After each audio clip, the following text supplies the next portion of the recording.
Hello, my name is Gabby and welcome back to my channel, or if you're new here then welcome to my channel, and in today's video we are going to be talking about Season 2 of the Heartstopper Netflix adaptation. I do just want to start this video off with a brief recap of my thoughts about Season 1. I loved it a lot, probably more than the graphic novels, and I love the graphic novels. I love the cast, I love the characters, I love the relationships, and I love what they adapted from the graphic novels, but what I loved most was probably just what they added to the adaptation. And it is probably those additions to the series that make me love this show as much as I do, which brings me to the second season. And all of those things that I just said are still true, except this time they are adapting what is probably my favorite of the graphic novels. There will be spoilers moving forward throughout this video, so this is your warning for that if you haven't watched this season and you care about spoilers.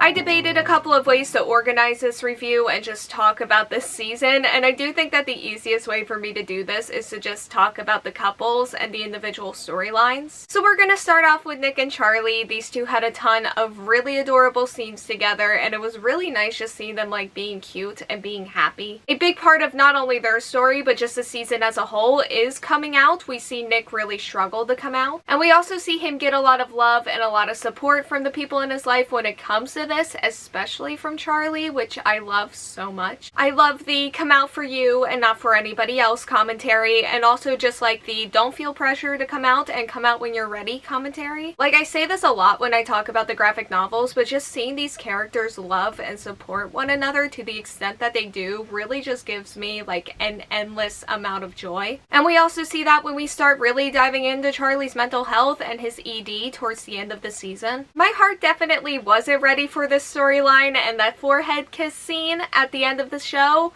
really destroyed me. We also do see a variety of reactions to Nick's coming out, and something that's always really stood out to me about Heartstopper is that it does feel like a healthy balance between just like the celebration and the education and the unfortunate terrible things that can happen too. Towards the end of the season we do see like a foil to Nick's coming out to his mother with Darcy, which was truly heartbreaking to watch, and we'll talk more about that when we get to Darcy. It was also just super lovely to see these characters like have their moments and stand up for themselves and just grow in confidence throughout the season. Which brings me to another aspect of Nick and Charlie's storyline, which is Ben. I understand why he was here, and I really did love Charlie's like big moment with him. Imogen also gets in a good moment with him, so I get why he's here, but I still feel like it might have been just too much Ben, and I do like that he is not going to be around moving forward. And I will also say that I did enjoy seeing Nick like stand up for Charlie as well, and just again the love and the support just all around. And let's go ahead and talk about Imogen for a second. You know that book Imogen, obviously, by Becky Albertalli. I haven't read it yet, but it was all that I could think about when I was looking at her, and we see her awkwardly like stumble through her allyship again. We also see her very unfortunate relationship with Ben, and my god was it unfortunate. But I also just enjoyed seeing Imogen with Nick and their friendship and just her getting more involved with the group as a whole. And since I've already mentioned her in this review, let's go ahead and talk about Tara and Darcy. I love them. I've loved them from the second that they showed up in the graphic novels. They of course have their super adorable and super fun scenes together, and we even do get some I love yous in there, which made me very happy, especially when Darcy said it back. I hated seeing her go through like as much as she did this season. Like, I almost cried watching that scene with her mom towards the end. But what I do think is super interesting about this storyline with Darcy is that Darcy, up until this point, has always been shown to be like super confident about things. So seeing that she has this other really difficult and terrible stuff going on was really impactful. Next up is Tao and Elle. These two stole the show a little bit for me here. They took me on a roller coaster this season, like a giant one. They were one of our getting together storylines, and it was so awkward and so much fun, but also really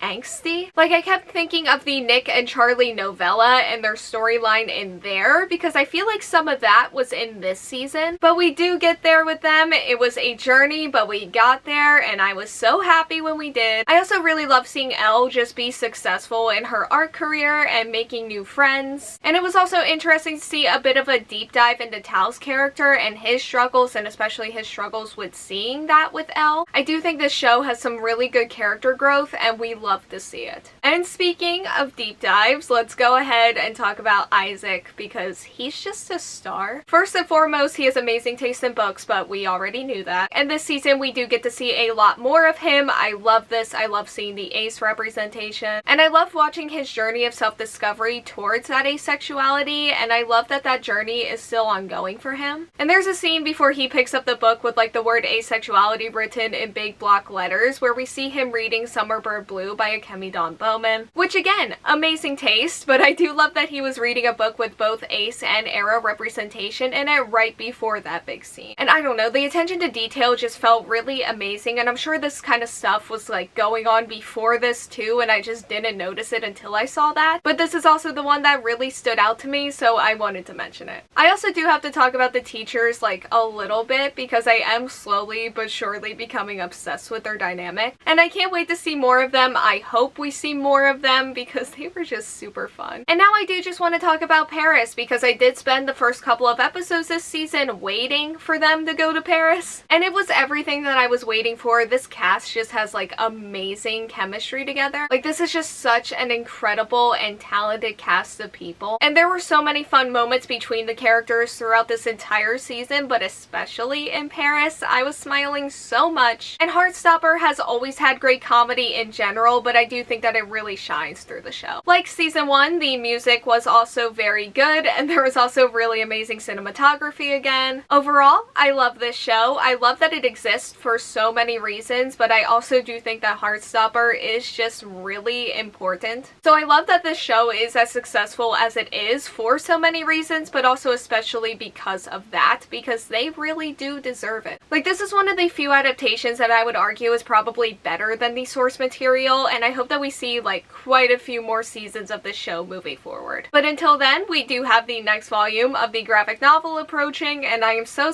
excited for that as well. Okay, so that is all that I have for today's video. Thank you all so much for watching. Like, comment, subscribe, hit the bell, and answer the question that'll be around here if you want to do that, and hopefully I will see you here next time. Bye!